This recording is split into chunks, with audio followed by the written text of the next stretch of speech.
All right, so just again, wherever you are, just allow yourself to get centered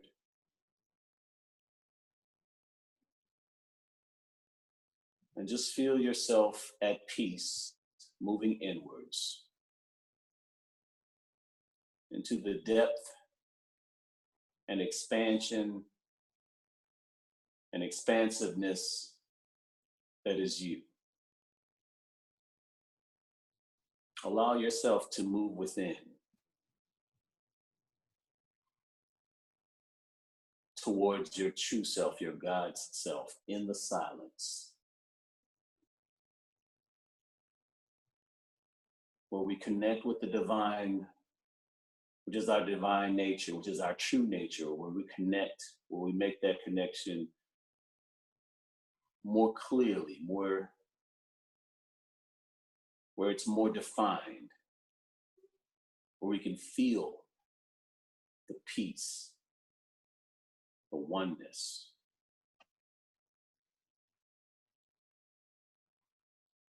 the flow.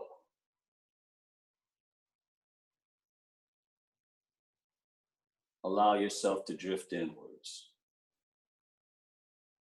Imagine you are moving from the top of an escalator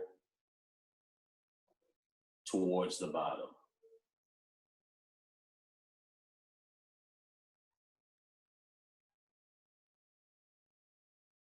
As you move downwards, imagine that you are no one. Feel yourself moving away from yourself.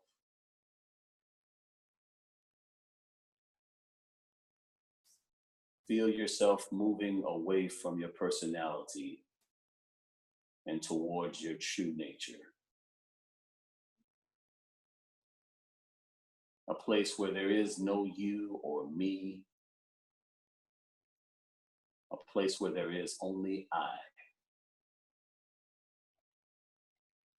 For there is only one.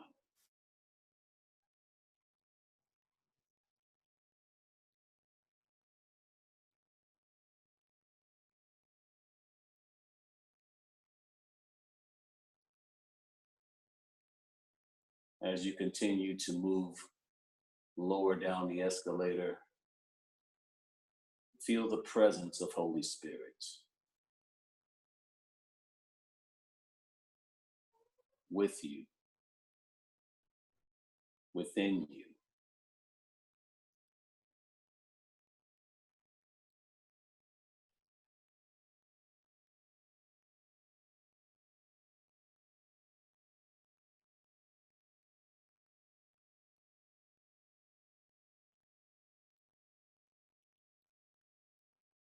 We are grateful, Holy Spirit.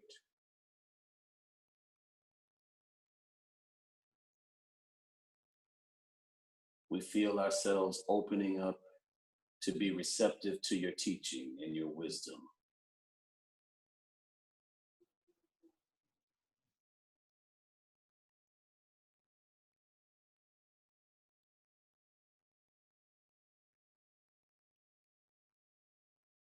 We are grateful, Holy Spirit.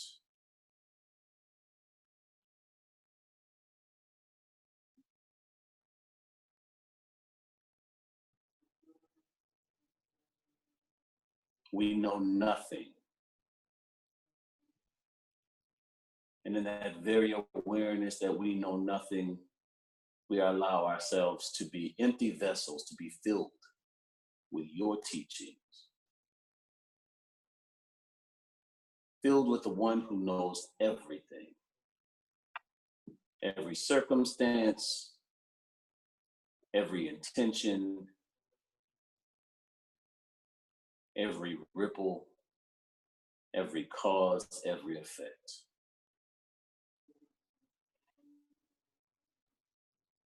We know nothing.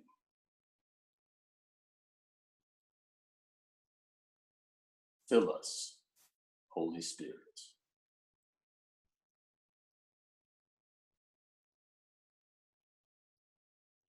so that we may perceive truly with true perception.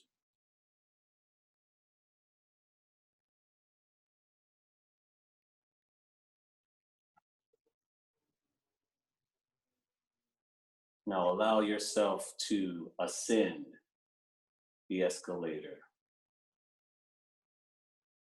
But as you ascend, continue to bring with you the empty vessel that is able to be filled with truth, with insight, with understanding and wisdom that can only come from Holy Spirit. Relinquish all that you think you know and allow Holy Spirit, God's teacher, to fill you, to fill us.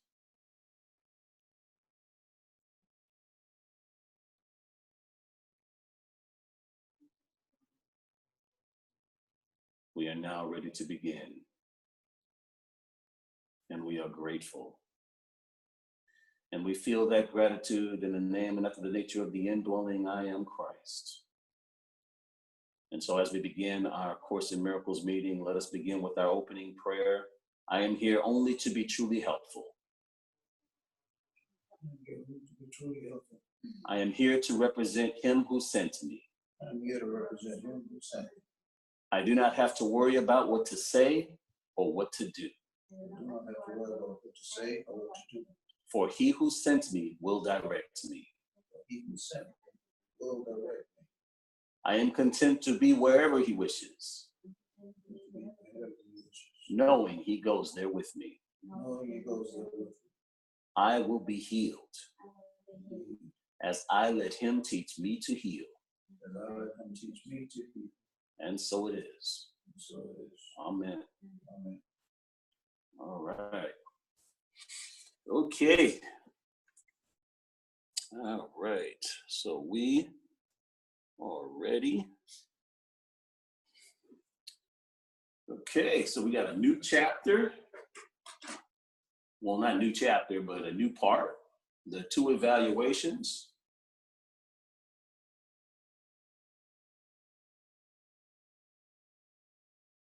I'll read the first paragraph. God's will is your salvation. Would he not have given you the means to find it? If he wills you to have it, he must have made it possible and easy to obtain it. Your brothers are everywhere. You do not have to seek far for salvation. Every minute and every second gives you a chance to save yourself. Do not lose these chances, not because they will not return, but because delay of joy is needless. God wills you perfect happiness now. Is it possible that this is not also your will? And is it possible that this is not also the will of your brothers? All right. And we got somebody else that, I'm sorry, that's Jazz. All right. So, what do you guys think about that first paragraph right there? Nancy? It's good. I want to be happy. Yeah, I like to hear. Yeah, I like to hear that God's wills you perfect happiness now. I like that. Here, same here. And that's one thing that I can truly believe that we all share in common. That's one thing right there. No matter, regardless of all of our differences, regardless of our backgrounds, our backstory, regardless of whatever, I believe that one thing that is in common with all of us is that we want to be happy in one way or another. I could be wrong, because I don't know anything, but at the same time, I'll believe that that is a universal desire. I mean, I agree, and I was thinking, since we are part of God, of course, just we want to be happy, as God wants to be happy. It's the same, and as part of everyone, everybody wants to be happy. It's kind of oneness. So Mm-hmm. that's how I see it. What do you think, Dad? Well, I think it's everybody's desire to achieve happiness in this world. Nobody wants to suffer unless you're a masochist. Most of us don't fall into that category. Right. So I think that's pretty much universal, that everybody would want to achieve that. Absolutely. And if there's something that we need to achieve or something that we have to realize.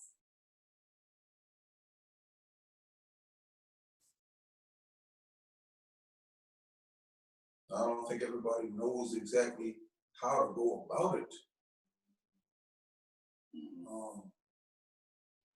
Because,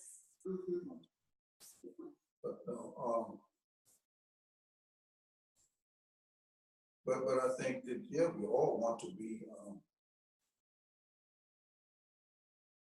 reasonably happy and not going through life always in a sad way. I mean, it's not pleasant. I know, but I think that the concept that we have about happiness, it is like not exactly the happiness from God. It's not exactly the peace.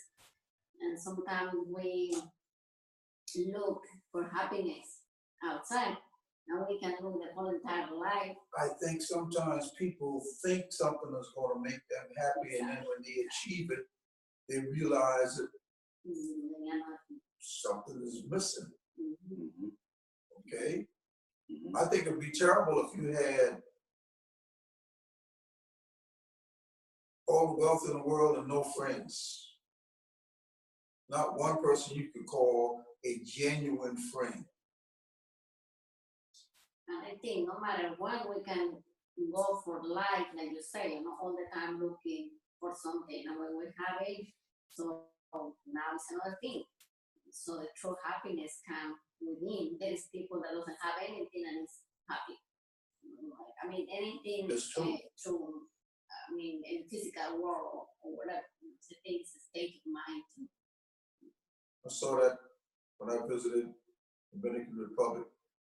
People down there seem to be fairly happy, but they lead a rather simple life. Or they lead a simple life. They don't have air conditioning. Mm-hmm. Some of them don't have indoor plumbing. But they seem to be fairly content and at peace. Okay. I think that happiness is our nature. Okay. All right. So you guys ready to move on to Yeah. Okay. All right. Anybody want to add anything to that? Nancy, Zeb, anybody want to add anything to that? No. I think the more we move, the more we're gonna get the more understanding. Okay. All right. Let's move on. Nancy, you feel like reading paragraph 2? Okay. Consider then that in this joint you are all united, and in this only there may be disagreement on anything else, but not on this. This then is where peace abides, and you abide in peace when you so decide.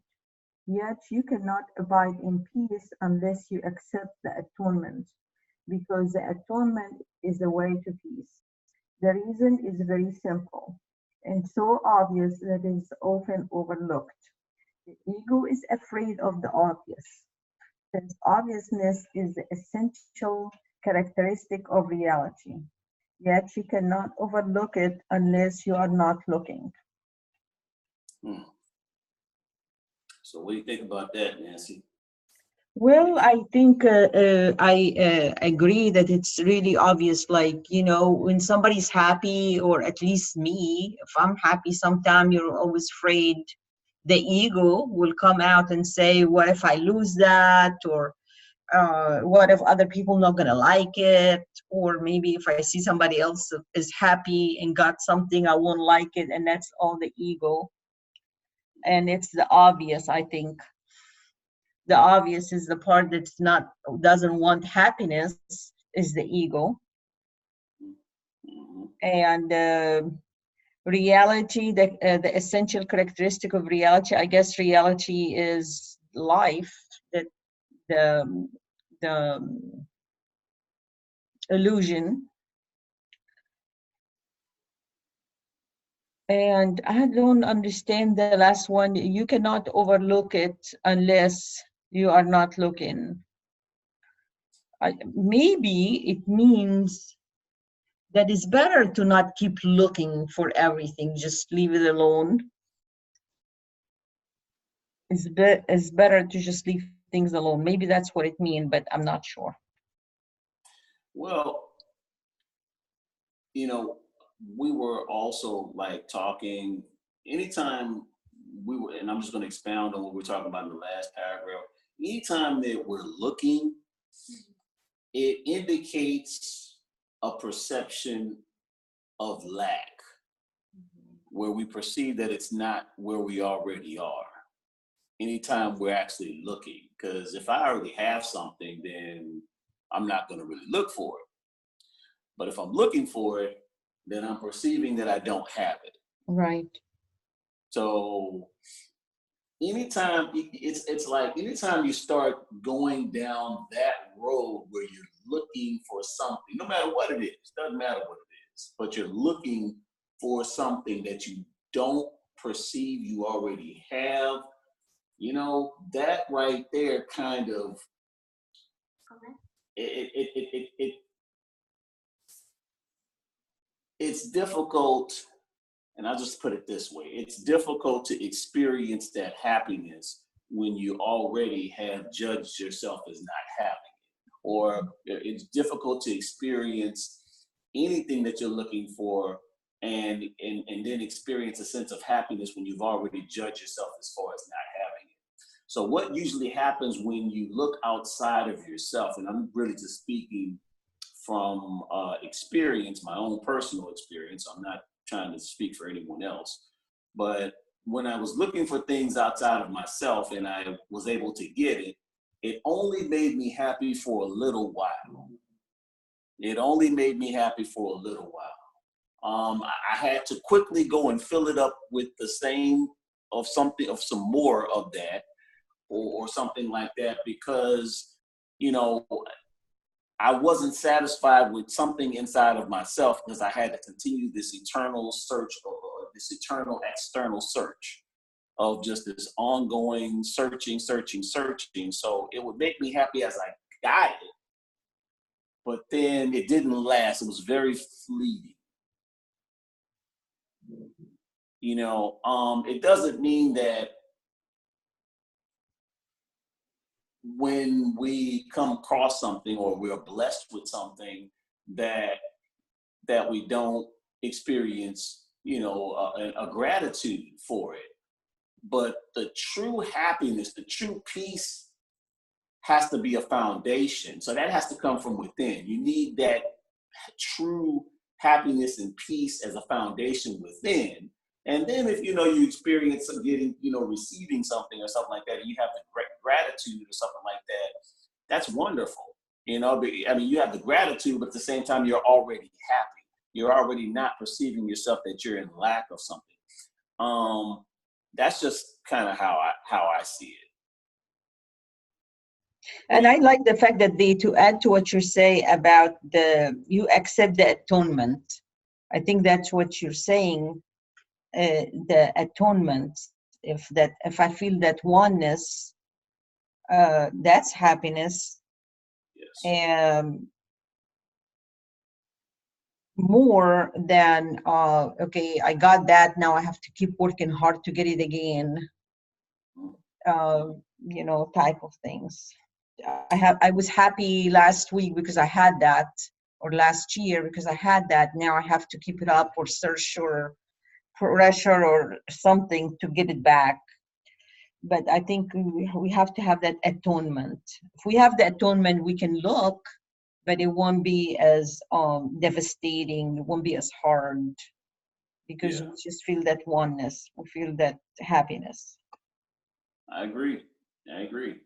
You know, and just building off what you're saying, it's almost like when,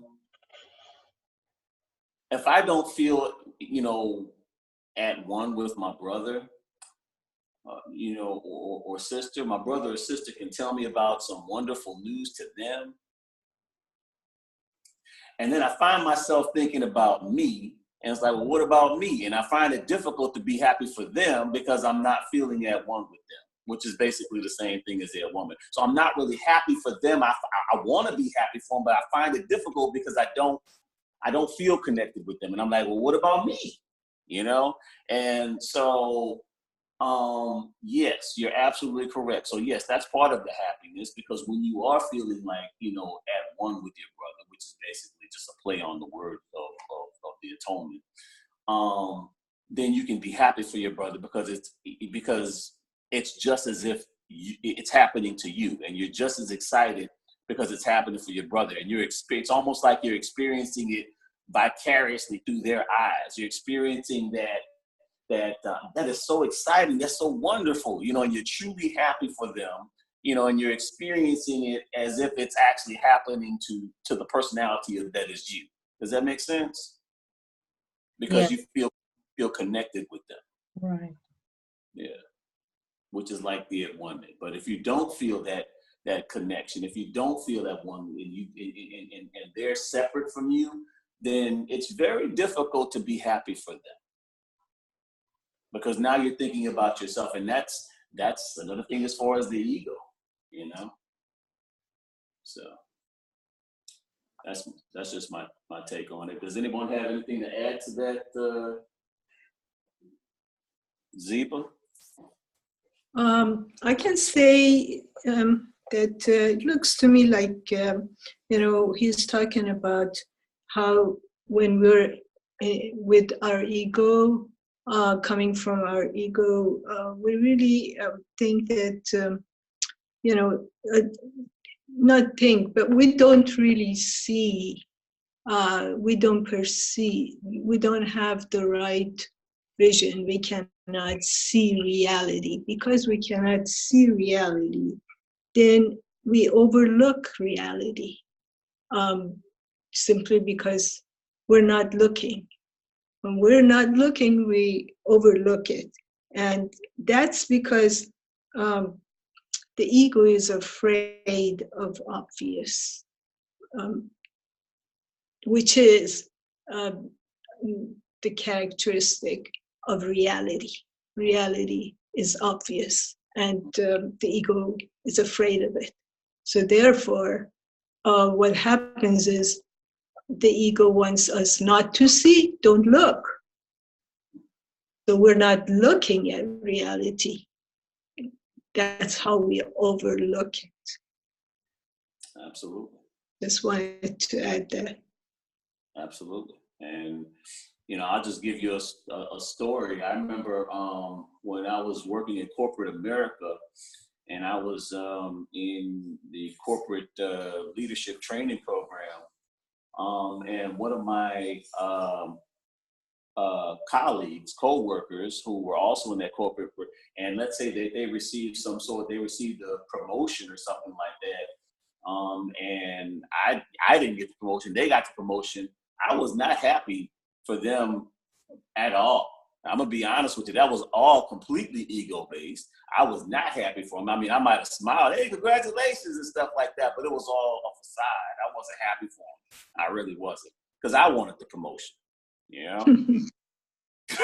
So again, and it's difficult to be happy for someone when you're caught up in your ego, because you're perceiving yourself as separate from them. You're thinking that anything that good that happens to them is taking something from you.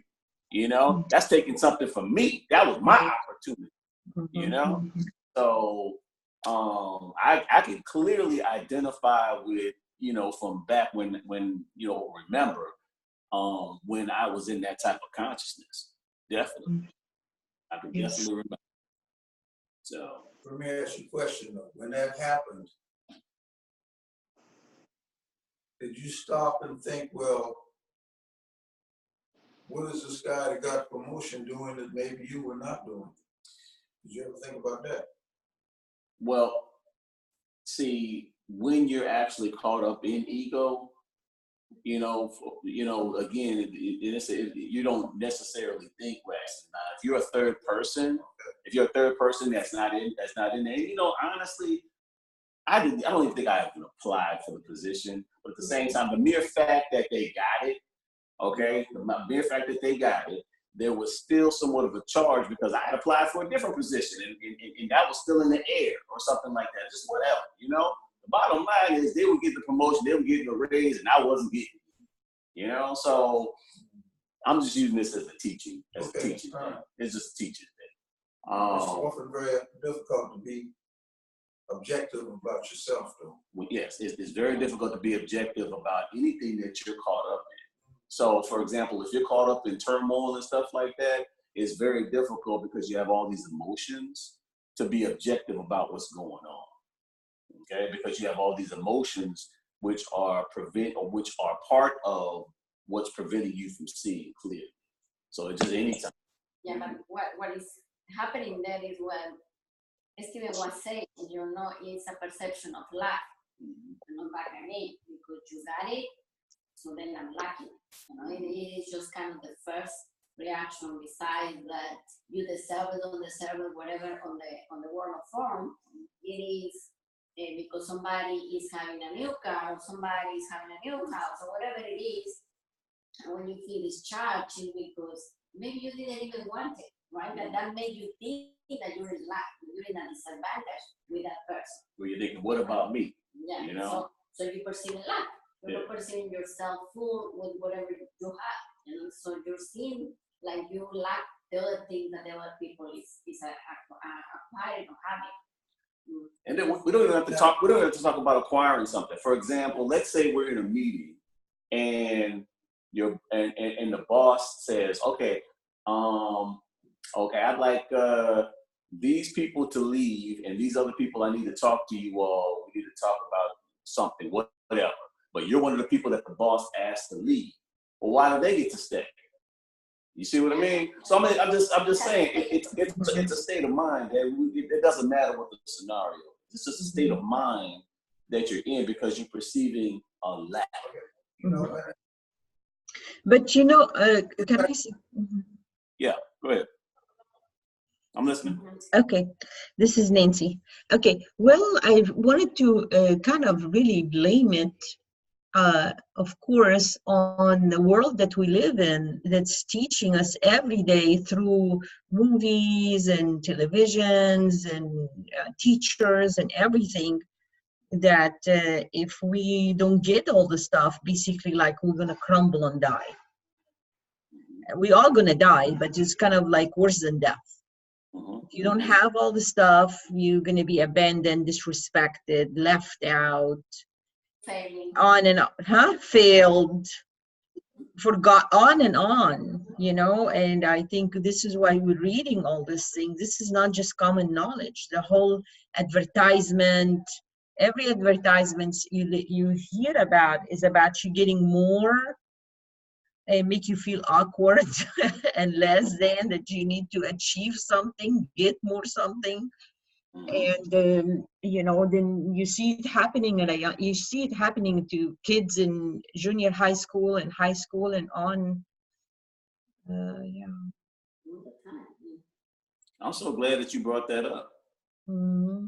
You're absolutely correct. And you know what you're talking about, Nancy?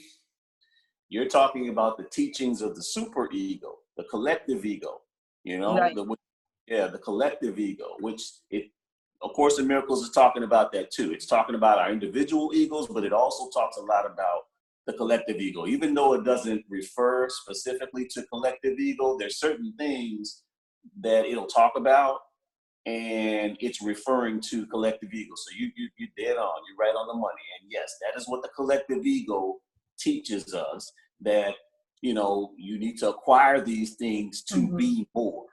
Absolutely. At Absolutely. least the respect of your boss. You know, it doesn't have to be acquire, like it's not just acquire material stuff, but respect, approval. Anything outside of yourself. Good point. Anything outside of yourself. And so that is why it takes people like you, Nancy. It takes people like you, and just being your authentic self and knowing the truth of what the collective ego is trying to teach, and just coming from that truth. That is what it means by being a teacher of God. That is a teacher of God. Nothing more than realizing the truth and coming forth from that truth. That is being a teacher of God. What it talks about in the manual for teachers. Yep. Absolutely. Anything you want to add, Claudia? Okay. Zeba? You kind of quiet over here. Sorry, I was muted. Okay. Okay. Yes. Anything you wanted to add? No, I think that was well spoken. Okay. Can you all hear us okay? Because remember, we were having technical difficulties with the sound before, and so I've done some different things here. So I just want to make sure that you all can hear us clearly. Yeah, I can hear you perfect. Yep.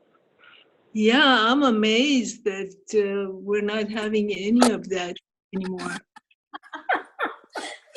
All right, perfect.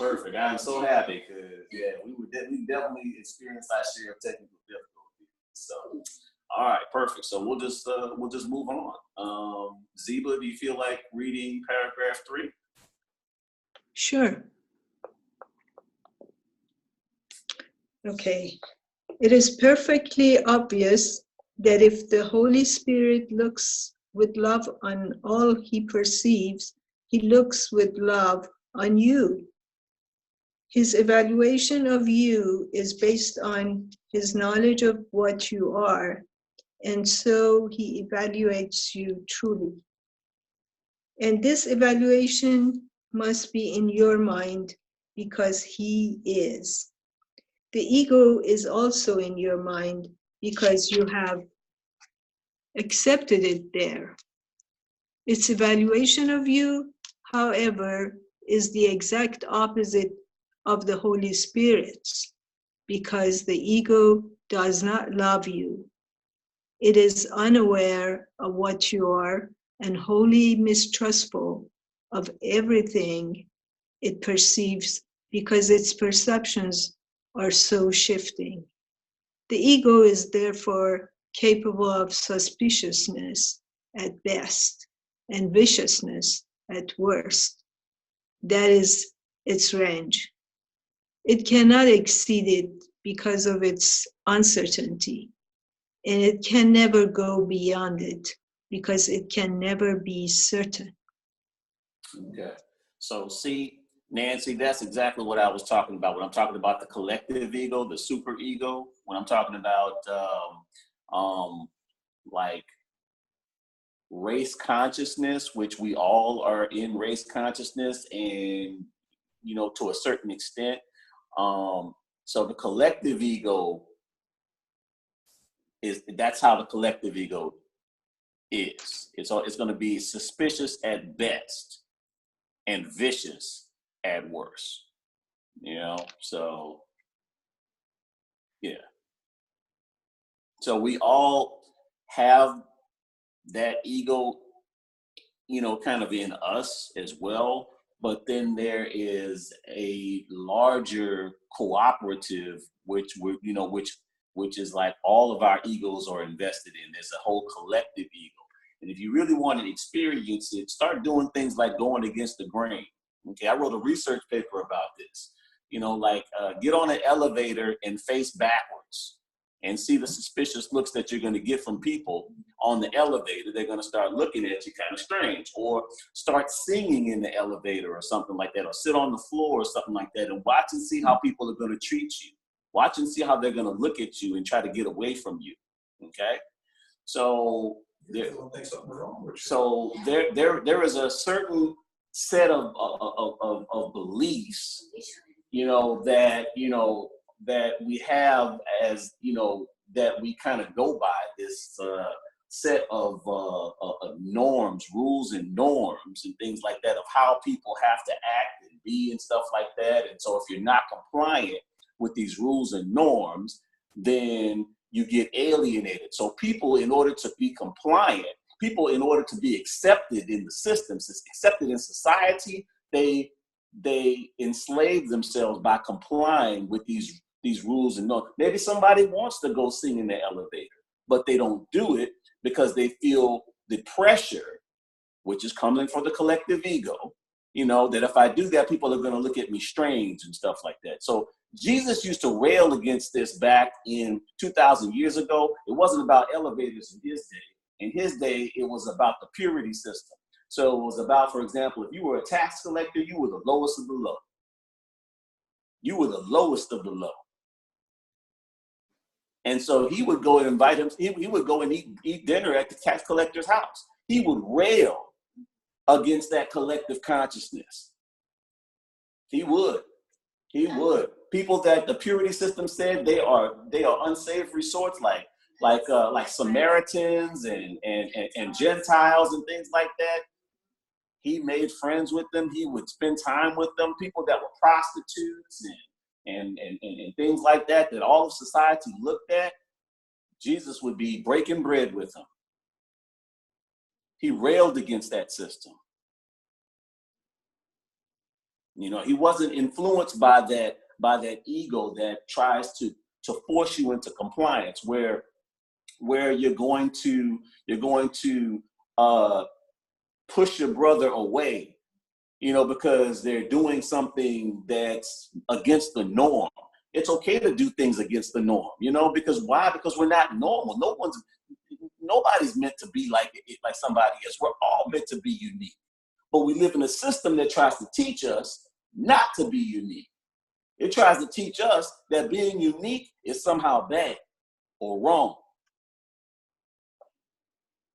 So I wrote a research paper on it. If you guys ever want to read the research paper, let me know. Give me an email and I'll email it to you. So that was awesome. I will put my email address in the text. Wow, that was amazing. Thank you. No problem, Jazz. No problem. All right. Okay. Claudia, do you want to read the next one? Next part? Yeah. You then have two conflicting evaluations of yourself in your mind, and they cannot both be true. You don't yet realize how completely different these evaluations are, because you don't understand how lofty the Holy Spirit's perception of you really is. He's not deceived by anything you do, because he never forgets what you are. The ego is deceived by everything you do, especially when you respond to the Holy Spirit, because at such times its confusion increases. The ego is therefore particularly likely to attack you when you react lovingly, because it has evaluated you as unloving and you are going against its judgment. The ego will attack your motives as soon as they become clear out of accord with its perception of you. This is when it will shift abruptly from suspiciousness to viciousness, since its uncertainty is increased. Yet it is surely pointless to attack in return. What can this mean? Except that you are agreeing with the ego's evaluation of what you are. Absolutely. Yeah. That just kind of continues to build off of what we were just talking about.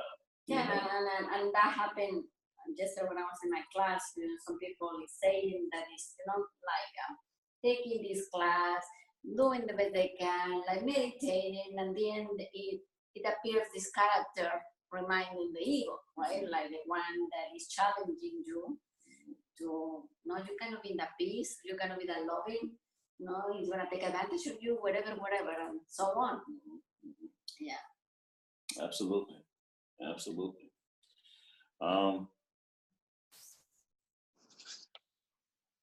Anybody want to say anything about that? Anybody more comments about that paragraph? Or anybody? I have a question on number 4.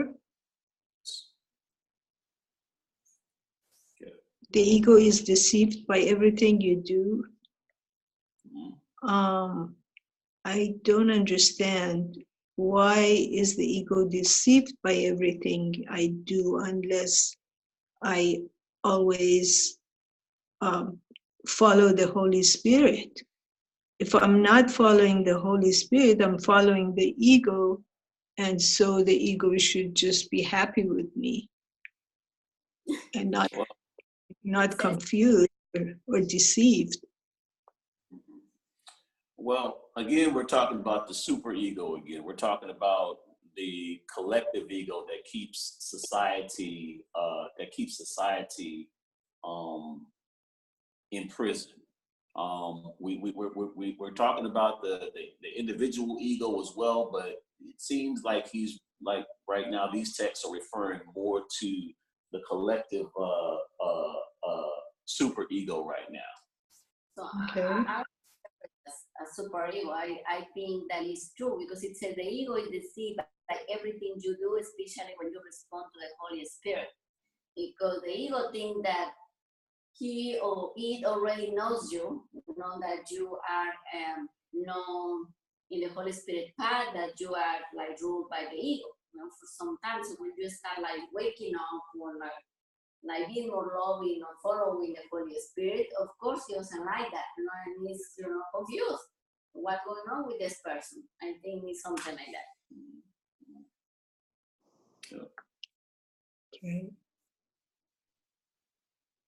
I just, you know, these past couple of paragraphs, it seems to have been referring to the superego. It seems to be referring to the collective consciousness within society. So it's talking about on a social aspect, Ziba, or at least that's my interpretation. Mm-hmm. That's, so I'll own it. That's my own interpretation. What I'm seeing is that it's talking about the egoic consciousness within society. Yeah. Well, you know, I also understand that the ego, you know, even when we follow it, it can come back in and attack us. Like, you know, sometimes the ego tells us to do something and we do it, and then it, you know, when things go wrong and bad results happen, then the ego is like, how stupid of you, you know, why are you so stupid to even go that way and do that thing, you know? Mm-hmm. And it's something, it's like insanity, isn't it? Because the ego doesn't love you. What it says. You're absolutely correct, Z. You're absolutely correct. You know, the ego is never happy. Exactly. Never content. Yeah.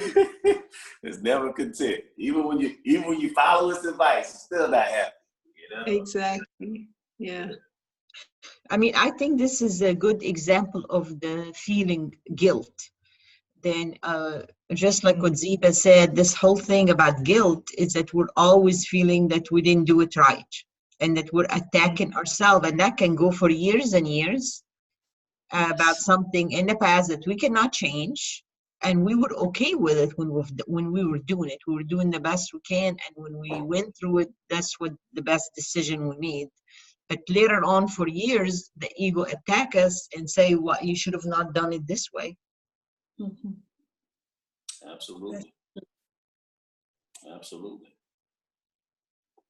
Yeah. You know, just last night, I was I was writing something, and then I couldn't find my glasses. All right, and I wanted to get up, but you know I couldn't find my glasses. And I don't know about you, you know, when I don't have my glasses, I can't see anything. Okay, you guys know how thick my glasses are. Okay, so when I don't have my glasses, I can't see anything. And so I was like, where did I put my glasses? And so I finally found them, and I was just like, man, it was stupid, you know. And so then but you know, I caught myself though. I caught myself, and I was like, you know something? I forgive that. I forgive. I'm entitled to make mistakes, so I forgive that, and I release that. And so I caught it. So you know, no matter how long you've been reading Course in Miracles and things, no matter how much work you still come across those thoughts of self-judgment. It's just that you just start catching yourself a little bit more now. You know, where maybe I didn't catch myself before. I catch myself. No. I choose again. I forgive that. I forgive that. So, and I give myself a pass. Okay, I made a mistake. So what? So what? You know, I got careless with my glasses. So what? You know, it is what it is. You know, and you reframe it. You know, and you choose to look at it differently. You know, and give yourself a pass, and then release it. That's just like forgiveness. And I forgave myself for being careless with my glasses. You know, so yeah, absolutely. And you know what's really interesting, and then I don't want to distract us, but we are about to go to break in just a couple of minutes. What's really interesting is that it's been scientifically proven that 90% of our thoughts are negative. 90% of our thoughts are negative. Not just me. No, it's not just you. It's not just you.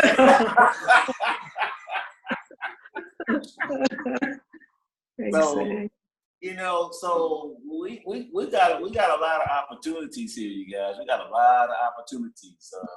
We can increase that, lower that percentage, and increase the positive thoughts, the loving thoughts.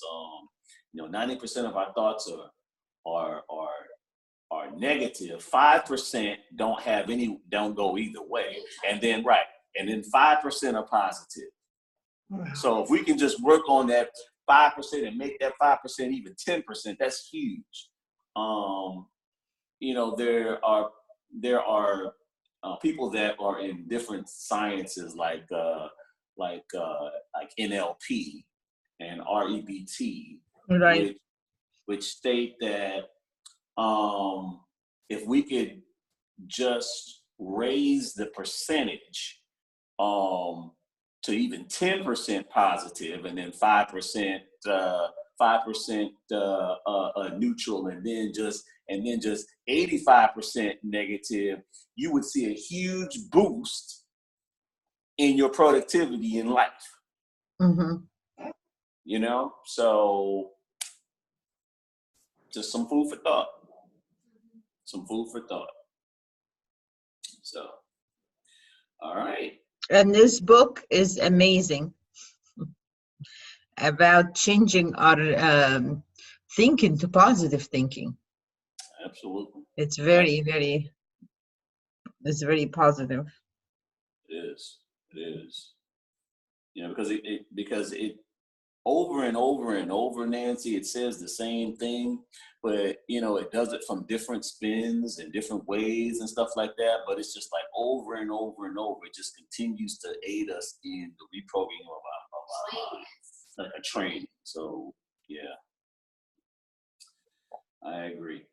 So I wanted to add that our brain is mostly negative because the old part of our brain is based on fear and survival. Okay.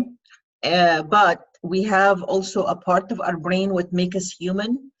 It does have the potential for empathy, for compassion, for it. We have the potential. We can do it. But what's the automatic is that the primitive brain, which is the fear and the anger and the jealousy and trying to protect ourselves, this just happens automatically. You don't have to do any work. But to be compassionate, to be loving, that's work, that's effort to try to change the brain and to change the future civilization, to really trying to change our brain. It's effort. It's what we're doing. It's work. Yep. It's conscious effort. It is conscious effort. And, you know, what neuroscientists are saying is that it's only conscious effort until we make it a habit, you know, until we're able to make it a habit, because at that point, then neuroplasticity in the brain is just will kick in and will aid us in continuing that positive behavior that we have then created. I mean, this is wonderful, but you're absolutely correct, Nancy. Yep. Okay, thanks. So we're going to take a break, about 10 minutes, restroom break, you know, snack break, whatever break you want to do. And so we'll be back in 10 minutes. All right.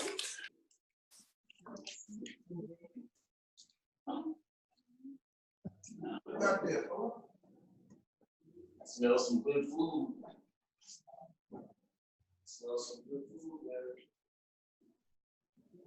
Is it done?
Somebody owned the water. They got blank form. Probably that's why they were there. That's what I was saying. They're not ready for this.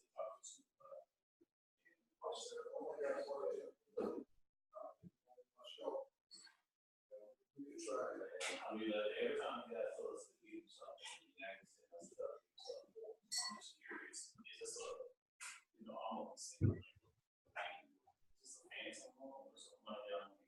You know, that's just my time to play that guy. Just take care of it.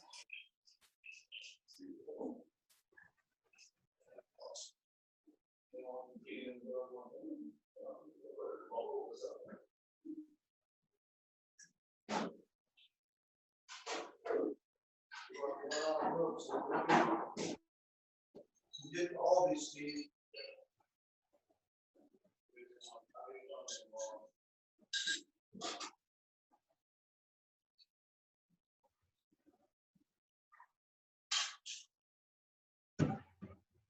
Oh, Lord.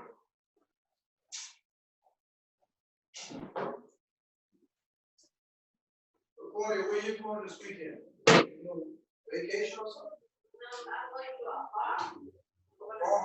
Yeah, I'm going to a farm, but they have houses. So you just take a little mini vacation, huh? A retreat, huh?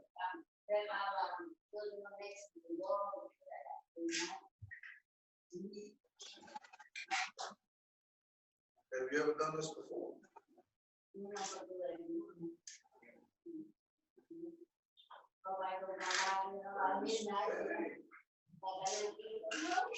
Every now and then you owe it to yourself to do something nice.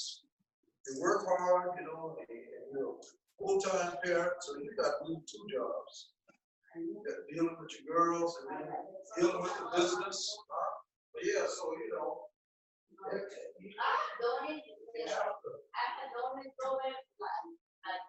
Like doing a lot of stuff. I was watching the TV by myself some years ago. I didn't know what to do. I can do what I have. I planned my day. I was close to happy, you know, going places and yeah. Keep watching. Yeah.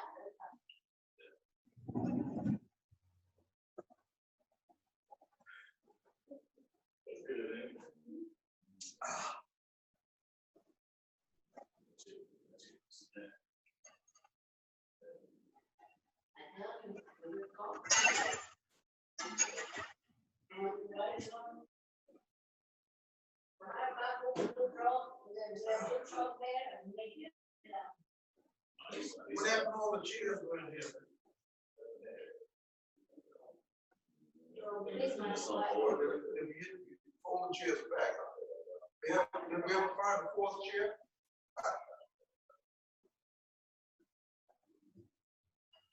Same thing happened to me. Remember? I took like teacher's islands.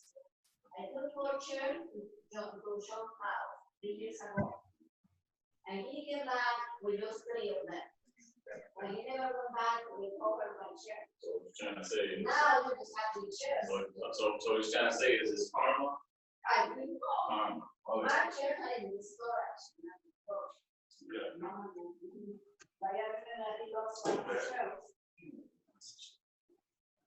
Because that was about great trouble, one silver down every time. So we left it at the chimney, those chairs, and all this kind of thing. And so we also wanted that. Okay. Remember? So the girls are coming over here when? Tomorrow. Think we can get them to take the decorations off the tree? I'm trying to take the tree. Get the tree all the time. But this one right here, looks steep enough for you to sell.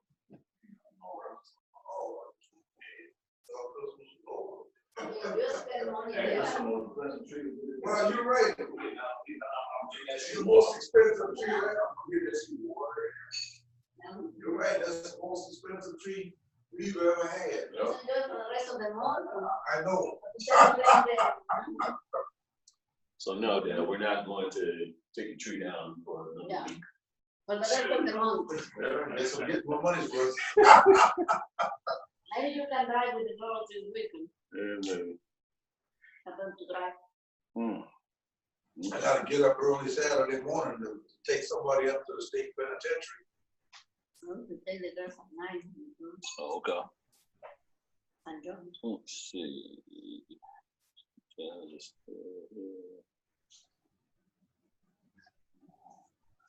And there is a temptation to look at the laptop and they don't see us there, you know?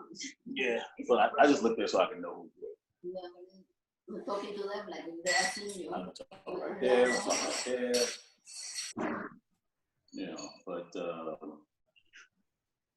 Zeba's going to log back in because she's gone. Okay. Yeah.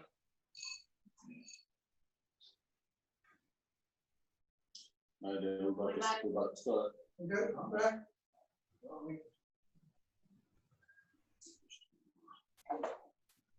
I don't know, could I cover my earmuffs for next time? Okay. All right. All right. Okay.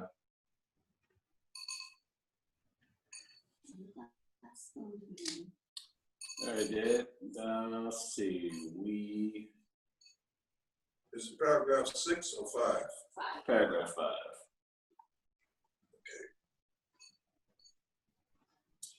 If you choose to see yourself as unloving, you will not be happy. Mm.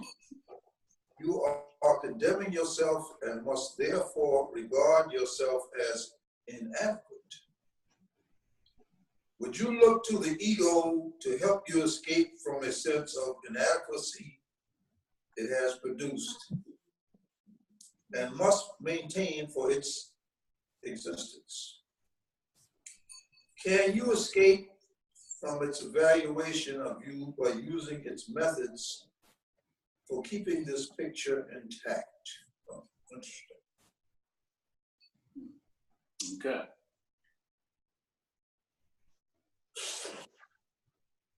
So can you escape from its evaluation of you by using its methods for keeping this picture intact?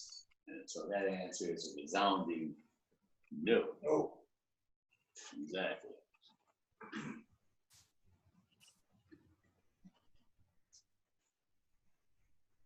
Yep. So what do you think about that, Dad?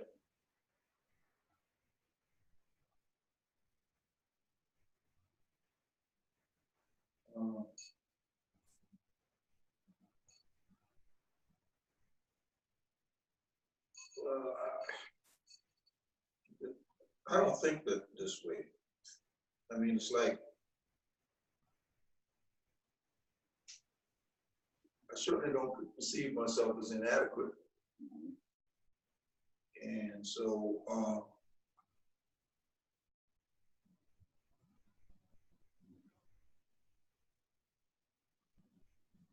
I mean, this whole paragraph is contrary to the way I normally think.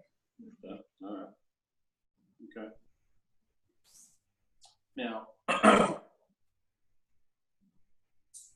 mean, it starts off by saying, you choose to see yourself as unloving, you will not be happy. You know? all right.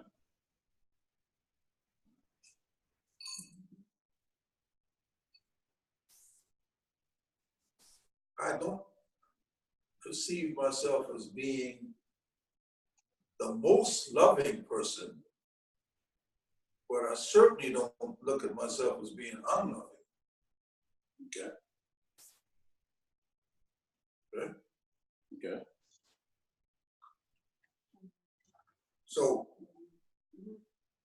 since I don't think of myself as unloving, I think I can achieve some sort of happiness. Okay. All right. Go ahead, Claudia. Well, I think that loving is your nature, right? Because you love.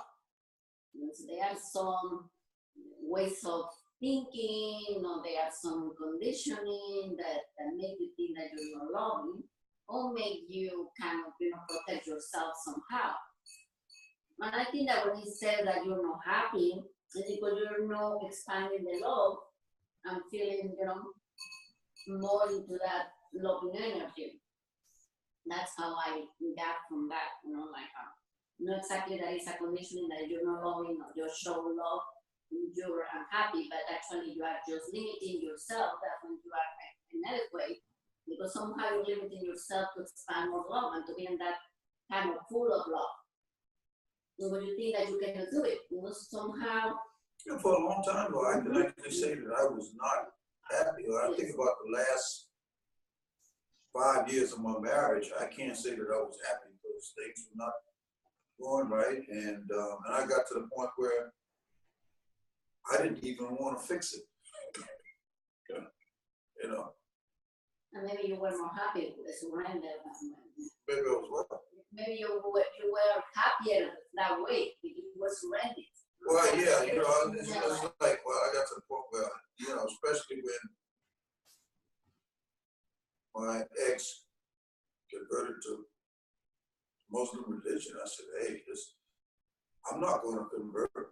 So I don't ever see us being in a loving relationship. Yeah. All right. So right here, where it's talking about these things, as far as you can only go beyond it, look back to, oh, that's not what, okay. So, yeah, would you look to the ego to help you escape from a sense of inadequacy it has produced and must maintain for its existence? Now, so what it's actually talking about there is, again, it's talking about the collective ego. Nancy is the one who touched on it when she was talking about how our society teaches us that in order to be more of whatever, then you have to have this, you have to drive this car, you have to live in this home, you have to do this, you have to do that, you have to get these clothes and stuff like that. Make yourself more of this. You know, you're not enough, you're not enough, you're not enough. You gotta go buy this, you gotta go buy that. This is what this paragraph is referring to. It's kind of referring to the collective ego and how it keeps us enslaved, which continues to maintain its existence. That's a little bit more about what this paragraph is saying. Okay, it's referring to the collective ego, and we have to subscribe to it for it to maintain its existence. You know, but if we don't subscribe to it, if we actually go against it, you know, then we experience a certain amount of alienation from people that have subscribed to this system of thought. Okay, I use the elevator as an example, going in the elevator, things that you would never do. So if you know, maybe you don't feel like you're influenced by the collective consciousness as far as the rules and norms and how you're supposed to conduct yourself in public. You know, maybe you might want to run down the street in the rain barefoot, but maybe you don't do it because you're afraid that people are going to look at you strange and stuff like that. Maybe there's something else that you want to do. Maybe you didn't want to go run down the street in the rain barefoot, but I'm sure you can put yourself somewhere that there was something that you kind of wanted to do, but you weren't sure how it was going to make you look, or that there was a decision that you made based on how it was going to make you look or be perceived upon by others. So if you've ever done that in your life, then you know what I'm talking about as being susceptible to the confines of the egoic mindset, the collective ego, which it keeps us under control. So if you've ever had to make any decisions based on how other people will perceive you, then you know what I'm talking about. And when you comply with it, you basically help maintain its existence because you got in compliance. No matter what it was, doesn't matter if it was in corporate, it doesn't matter what it was, doesn't matter. We've all complied with the ego, with the status quo, call it the status quo domination system. We've all complied with it at some point or other, and we kind of comply with it, you know, pretty much almost every day, to be honest with you. Just to be completely honest, we comply with it pretty much every day. Yes. So this is just to bring your understanding to it, because it's almost become a subconscious type thing. So it's almost like you're subconsciously being controlled. Okay? But at least if you understand it, then maybe you might make some decisions that are different. Maybe you might actually be someone like Brene Brown talks about living authentically as you. That's what she talks about. She talks about being vulnerable. The ego teaches you vulnerability is bad. Status quo collective consciousness teaches you that that's bad. That is something wrong with it. It's weakness, emotions or weakness and things like that. Brene Brown teaches that, I'm just using her as an example, she teaches that emotions are strengths. Okay? But ego, the egoic mindset, okay, would teach you that these things are bad. These things are some sort of weakness. They're somehow less than. It's better to not show any emotions. Okay, and the reason why I know about this is because I subscribe to that system at one point. And it's a process to unsubscribe because I'm still unsubscribing. You know, I've begun to be more expressive of my emotions than I've ever been before. And allowing myself to be vulnerable and sharing my vulnerable moments with my brothers and sisters. These are things that I never did before. Okay? Because I was afraid. I thought that was a weakness. Okay? I subscribed to the status quo domination system. I subscribed to the collective ego, which meant, you know, don't show any weaknesses. So, you know, and that's a constant undoing process now, where now I'm beginning to show these things, you know? But because I was so invested in that system before, it's a process. Just by habit, it's a process. So that's just me sharing. I think also I wanted to add that I think what that paragraph remind me was that when I keep thinking, when I stay in my head and try to solve problems within my head, I eventually end up feel unloving. I'm not connected to love or to my atonement. I'm more connected to how I'm going to solve this, what's going on wrong with this. And this is when I'm going to perceive myself as unloving and inadequate, because I cannot fix every problem. Our mind can go so far. I think this is by like meditating, connecting with the higher power, when things supposed to just work itself out, things happen by itself. This is when we feel adequate. This is when things happen naturally. But as long as we're thinking, and that the thinking is the ego, try to ask the ego, so help me with my problems. How can I solve my problems? This is when we feel unloving. I like that. I like that, because we start to analyze and second guess ourselves and things like that. And yeah, I like that, Nancy. Thank you for sharing that. Yeah, I like that. I agree. You know, investing too much in the intellect and not just coming from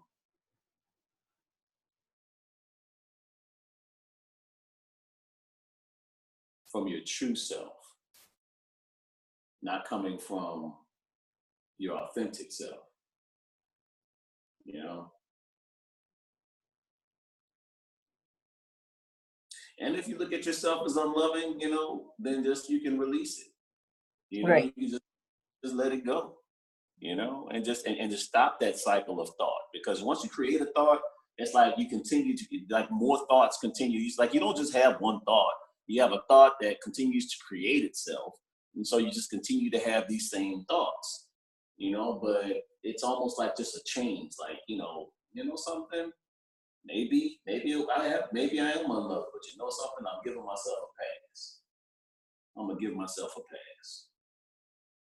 And don't just continue, like Nancy was saying, continue to just analyze it to death, you know, and intellectualize the whole thing. Just let it go and just be, and exercise some forgiveness for yourself, and then maybe, you know, you'll start to begin to see a different world, to see things a little bit differently. You know, if you can give yourself a pass, maybe if I can give myself a pass, maybe I can give, you know, my brother or sister a pass. You know, because I can give but if I'm going to be highly critical of myself, I can guarantee you I'm going to be highly critical of my brother or sister too. So I appreciate that. Nancy, do you want to read paragraph, what is it, 6? Yeah. Yeah. You could not evaluate an insane belief system from within it. Its range precludes this. You can only go beyond it.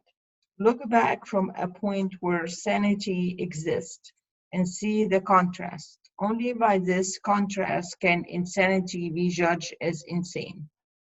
Within the grandeur of God in you, you have chosen to be little and to lament your littleness. Within the system that dictated this choice, that lament is inevitable. Your littleness is taken for granted there, and you don't ask. Who granted? The question is meaningless within the ego's thought system because it would open the whole thought system to question. Mm. It's pretty hard to be honest. For me, I don't get it. Okay. Well,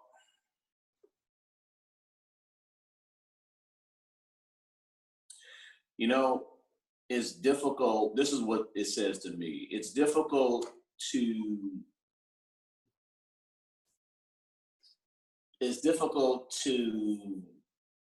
when you're in the storm or looking or when you're in the storm, put it that way. When you're in the storm, to make any rational evaluations of anything, Mhm. you know? I mean, at that point, you're in the whole thing.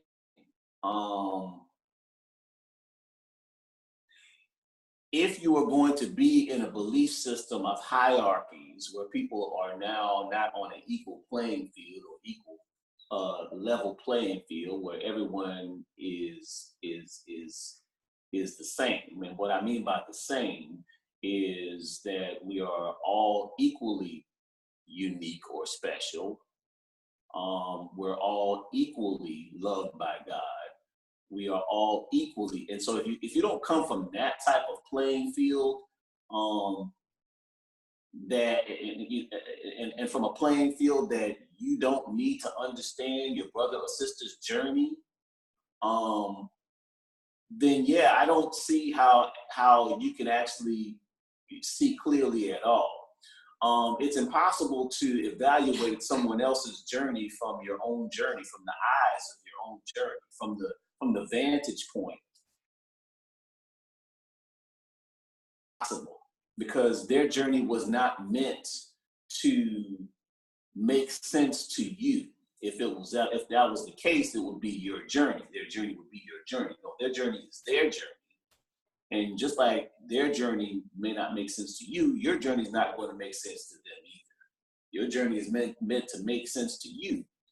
So to look at it from a standpoint of hierarchies and special relationships and special this and special that and judgment and things like that, yes.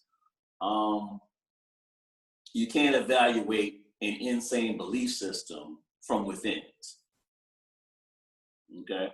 So it's saying its range precludes this. So it's only by getting out from that.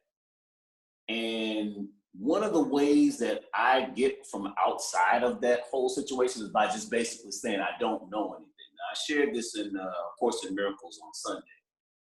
By saying I don't know anything, it allows me to disbelieve to a certain extent what I'm seeing and hearing, or at least enough to make it so that it's not just completely solid, which will then allow me to be open to another way of looking at things. I don't know anything.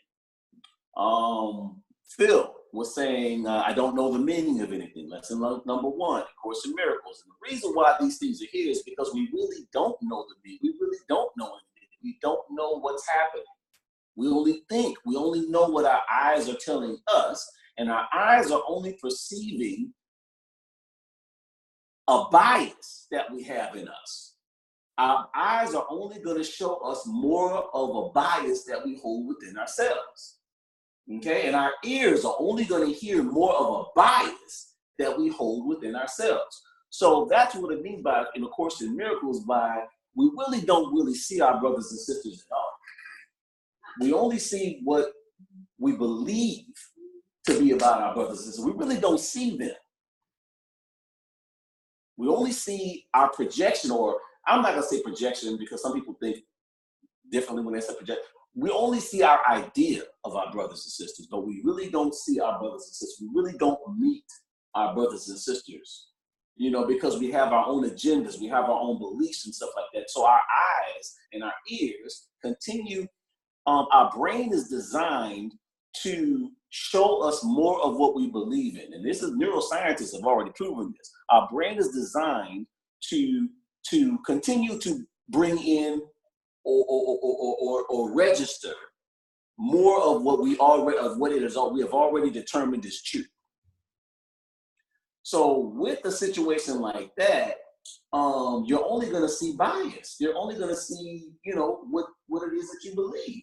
However, that's why I say when you basically make a declaration, I don't know anything, or I don't know the meaning of anything, it's a way to create less of a reliance on your eyes and your ears, and allow you to see with your heart and feel with your heart.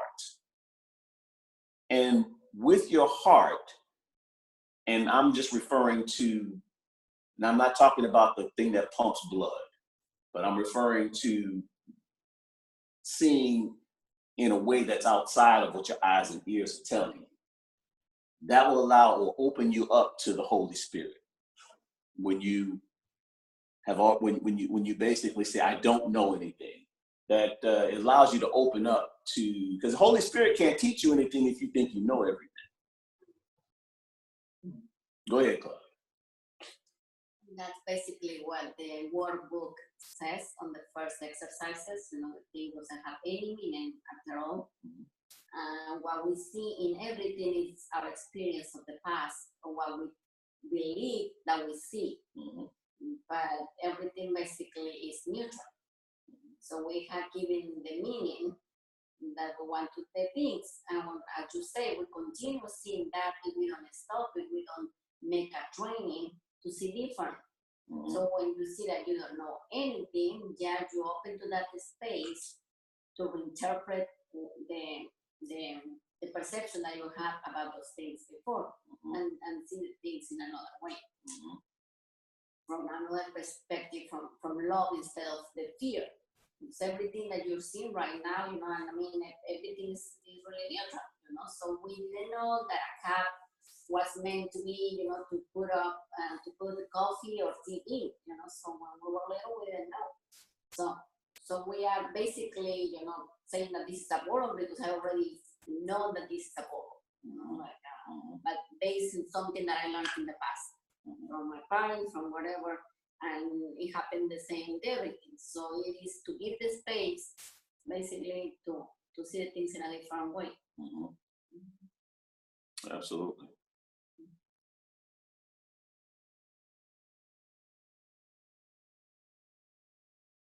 So it's only by this contrast, or actually going back one sentence further, it says you can only go beyond it, look back from a point where sanity exists and see the contrast.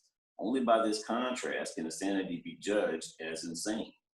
So only from, as like, for example, the observer, where you've kind of removed yourself from, from the personality a little bit, and are able to actually see things just a little bit more clearly, as if you really, you know, I mean, it's difficult enough to see things clearly, but just a little bit more clearly than you can actually see when, you know, when you're just right there from your own personality and biases and things like that. Then maybe you might see some truth, you know. But I don't know anything, or I know nothing, that works for me. You know, I invite anyone who wants to try it, please try it. What it does is it opens me up to other possibilities, because if I can't rely on my eyes and ears, then it forces me to rely on something else other than my eyes and ears. And so that's Holy Spirit. And so Holy Spirit will tell me truth, regardless of what my eyes and ears tell me. You know. And it's another way of surrender. Yeah. It's another way of surrender. Exactly. It's another way of surrender. So, what do you think, Nancy? Low battery, recharge.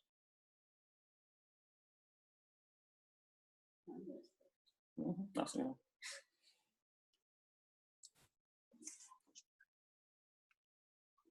What do you think about that, Nancy? Okay. I was saying that we are valuable, but we don't have to figure it out. We don't have to know the answer. There is strength, just like you said, there is strength from being vulnerable. There is power. Absolutely. I'll be right back. What did you say? I don't care, sorry. So one of our speakers is low batteries. You want to plug it. Low battery. Yeah, it needs to be charged.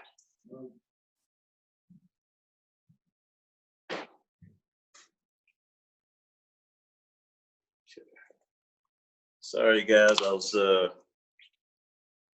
trying to gotta charge the speaker. Gotta charge the speaker. Speaker is getting a little battery here.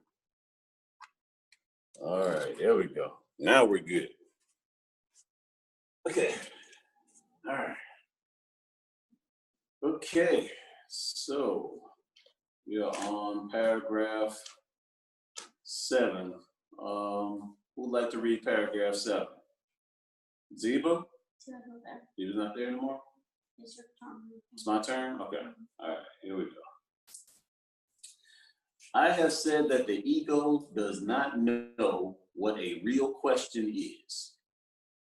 Lack of knowledge of any kind is always associated with unwillingness to know, and this produces a total lack of knowledge simply because knowledge is total.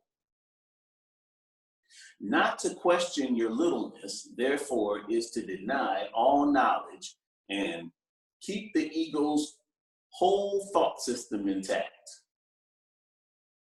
You cannot retain part of a thought system because it can be questioned only at its foundation. And this must be questioned from beyond it, because within it, its foundation does stand. The Holy Spirit judges against the reality of the ego's thought system merely because he knows its foundation is not true. Therefore, nothing that arises from it means anything. He judges every belief you hold in terms of where it comes from. If it comes from God, he knows it to be true. If it does not, he knows that it is meaningless. Okay. So, Dad, what do you think about that?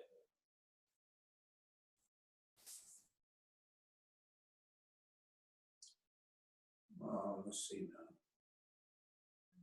When we try to analyze things that's not existing, they're not true, they're not around, it's waste of time. It's meaningless. If something like doesn't exist, it's just a thought, it's just a lie, and we try to analyze it, and it's just meaningless. I think basically you just don't spend a lot of time trying to figure it out. Yeah. Yeah. Absolutely. Like Holy Spirit. Like Holy Spirit.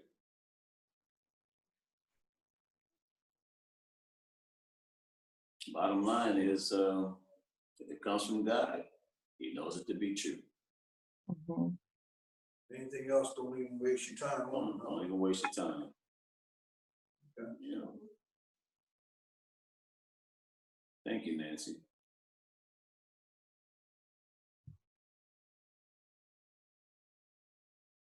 I like the part where it says not to question your littleness, therefore is to deny all knowledge and keep the ego's whole thought system intact. Okay. So I've experienced times where I felt I could feel my littleness coming out. Like there were times where I wanted approval, and things like that. I wanted approval. And so those are, I was seeking approval of others and stuff like that, I remember when I was first doing my Unity talks. I was first doing my Unity talks, and I was doing videos as far as Course in Miracles and doing, it's like I was seeking other people's approval. I was, it was important that people like my videos. I don't mean like the like as far as like social media click like. I'm talking about that they actually, liked it. It was important to me. It was important. Because I really wasn't even certain deep down inside that they were worthy. So I was seeking out external approval as far as my videos and stuff like that. I was seeking other people's approval. And I tell you, when you're seeking other people's approval, it's never enough. It's never enough. It'll never be enough. Let me tell you something. You become a bottomless pit, as far as wanting to seek approval. It is only when you begin to recognize who you are and what you bring to the table, where you don't worry about other people's approval anymore. And that's a journey that I've been on over the past year. In the past year. As far as not seeking other people's approval. It's important that I approve of it. And just do things for me. And do things because I'm inspired to do it. And just let Holy Spirit and just let everything, just let all the chips fall where they may, and just release it. Once I'm done, just release any investment in it. Just let it go. And don't worry about whether this person watched the video. Don't worry about whether that person came to see you talk. And don't worry about whether this person put a comment or sent a like or something like that. Don't worry about any of this stuff. So this has been my journey. I'm sharing right now. This has been my journey. What I experienced, with YouTube channel and stuff like that. So go ahead, bud. I think it is kind of, we all have been somehow there because we don't see who we are. So we don't realize like we have everything. We don't have to, we don't have to get approval of anyone or, nothing outside of us. It is layers and, ego consciousness, collective consciousness that has make us think that we are individuals, like we are separated, that we need to keep looking and keep proving and make ourselves, worthy of love and approval and things like that. But it is by back again, going inside and just realizing. It's not also, I think it's not also the fact that says, yeah, I'm better than anyone because whatever. So everything needs to be also with self-love and acceptance. And the same thing, when you're doing that, you're also accepting everybody else. Yeah, but I think it's layers. Well, that's my journey is layers. So that's why in my healing, one of the things I do, I make declarations after I finish my meditation session. And one of the declarations I make is, I need do nothing. And I need prove nothing in order to determine my worth, which is inestimable. I am worth everything. I am worth more than enough right here, right now. I need do nothing in order to determine my worth. So that is a declaration that I use to stop outward seeking and look within. I don't need to do anything. I'm already worth more than enough. And so it's building up that mental construct of that within myself. Building that up within myself, it allows me to depend less on what other people think of anything. The more I build up that construct of worthiness within myself, the less I need it from outside. Yeah, because we are expressions of God. That's right. And because of that, we have the same attributes of God. So not easy to grasp completely, but it's what it is, Yep, it is what it is. Expressions of God. Nancy, you got anything you want to add? I really appreciate your sharing very much. I really think as like if you're a presenter or, I'm in the business for myself, and I think we get our nowadays, it didn't used to be like that, but now you get how successful you are by how many people visit your website, or how many clicks did you get on this or that. And I'm sure on YouTube is how many likes did you get, or how many people watch, and if it's not, then you won't have the platform. But that's as a result, I really feel like when I do that, like before the internet, like if I had a paper, I just wrote the paper. But now I go look and see what other people are writing. And that kind of killed my creativity and who I am. What's my voice, what's my thought? Because I'm now influenced by what she wrote and what he wrote and what he thought and what the other person thought. And I forget what's my focus, what's my creativity, what's my voice. But I think as a civilization, when we just keep copying ourselves, this is basically when we're trying to please everybody, that, okay, they got more clicks, then I better be like them. Then that's really killing whatever God talent or creativity or a voice or opinion that I have, that the world can benefit from being unique, like you said before. And it's just easy to forget because that's where we live. Like everything about how many click and all the stuff that the statistic of Google or whatever, How many hours watched? How many how long they watch the videos? It's like, yeah, all that stuff. Yeah. I have an example. I have a friend. She's a painter. And I thought that she was happy being a painter because, I met her when we were in high school and we were having a technical degree in advertisement, and we had this representation techniques, and we had to learn how to paint and stuff like that. And she was always creative. So she has, some kind of, she's famous and she can work in galleries and stuff like that. One day we were talking and I said, well, so you're doing what you like and all of that. And she said, you know what? No, really. Because I had to do things and I had to think what the critique is going to say.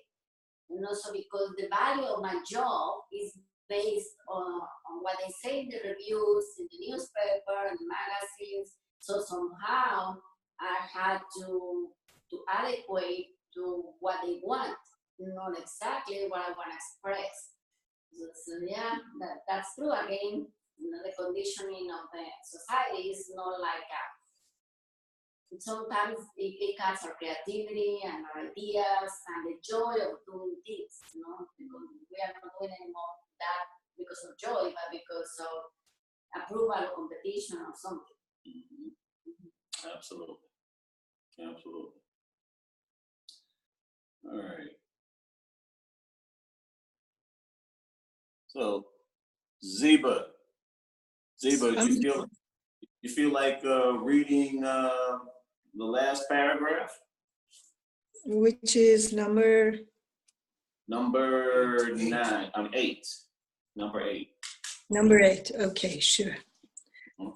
Whenever you question your value, say, God Himself is incomplete without me. Remember this when the ego speaks, and you will not hear it. The truth about you is so lofty that nothing unworthy of God is worthy of you. Choose then what you want in these terms, and accept nothing that you would not offer to God as wholly fitting for Him. You do not want anything else. Return your part to Him, and He will give you all of Himself in exchange for the return of what belongs to Him and renders Him complete. Oh, so beautiful. That is beautiful. So beautiful. That is beautiful. And God Himself is incomplete without me. That's special. You know, I am worth more than enough. Right here, right now, I need do nothing. My worth was already determined. Amen. Absolutely. Anybody got anything they want to add on that one?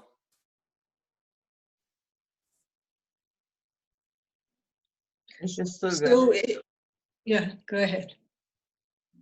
It's just so good by itself, nothing else. Yeah. I wanted to say that here Jesus is reminding us that we can treat ourselves like God, you know, because we deserve whatever God deserves, or our value is just like, you know, as if we're God, because we're God. Absolutely. You know, and there is a dissonance. We were talking about this in a metaphysics Zoom meeting that I was a part of a couple of nights ago. But there is a dissonance between what we really are and what we think we are. And see, that's the amount or journey that we have to traverse, because there's a dissonance. You know, there is a recouping from the lowly worms in the dust type syndrome that we went through, I guess, in the Middle Ages or something like that. That, you know, we were born in sin and iniquity, and lowly worms in the dust and stuff like that. And so now we're moving out from that consciousness, and so that's why, you know, it's so difficult for some people to actually equate themselves with God, because they're so used, they so devalued themselves. So devalued or conscious wise, or like Nancy said, you know, this is something that's happened through the ages, a devaluation of mankind, you know. And so, you know, it's on each and every one of us to bridge the gap with where we think we are, or who we think we are and who we really are, is what I was trying to say. It's up to each and every one of us to bridge that gap and close the dissonance, reduce the dissonance between our reality and what we believe we are. Yeah, and once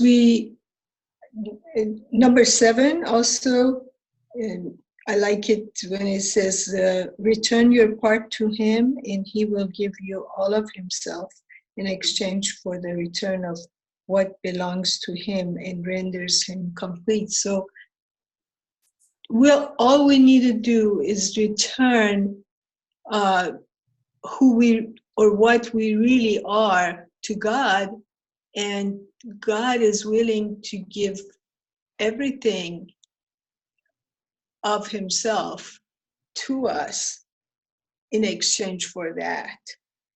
Absolutely. And you know, it's really just a shift in consciousness, because our part is already with God. But if we don't see it, then we're not really communing with God as God, because we're still thinking of ourselves as separate from God. So, but once we return our consciousness, and that is our little part, once we return our consciousness to God, then we will be communing and actually being as God. Once we return our little part, our consciousness to God, and which is really only a perception that we actually have, because we're actually one with God, but we just don't perceive it.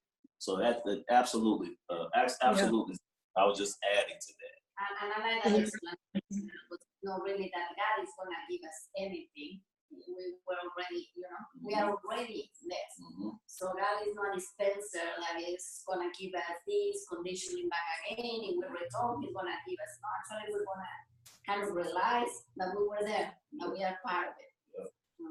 Yep, you step into the realization that you are. Like you're already in the touch We're already with God, but we are not consciously with God. Exactly.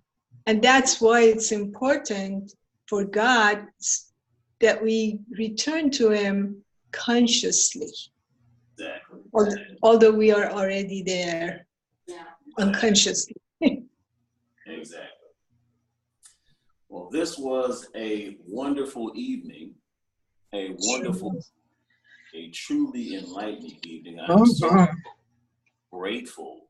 I'm so grateful for all of the sharing from everyone in this room. Thank you, Dad. Thank you, Zeba. Thank you, Nancy, Claudia. Thank you, Jazz. I know it's hurting you to talk, and I want to thank you. And so I would like to close us out in prayer.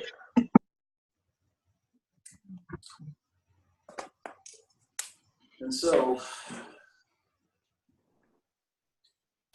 as we close this evening in A Course in Miracles, another illuminating evening of A Course in Miracles,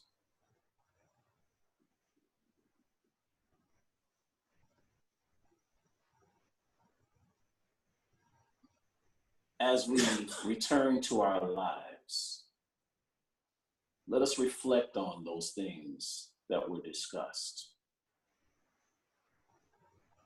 Let us find new ways to express ourselves authentically. Let us step out of or move away from fear of expression in order to express what was given to us to express, what is within us to express.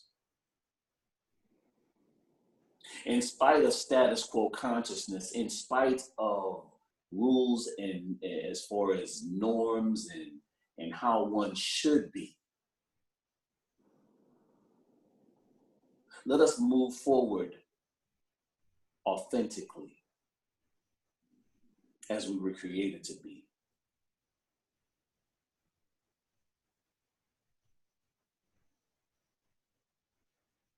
Let us reflect on these things.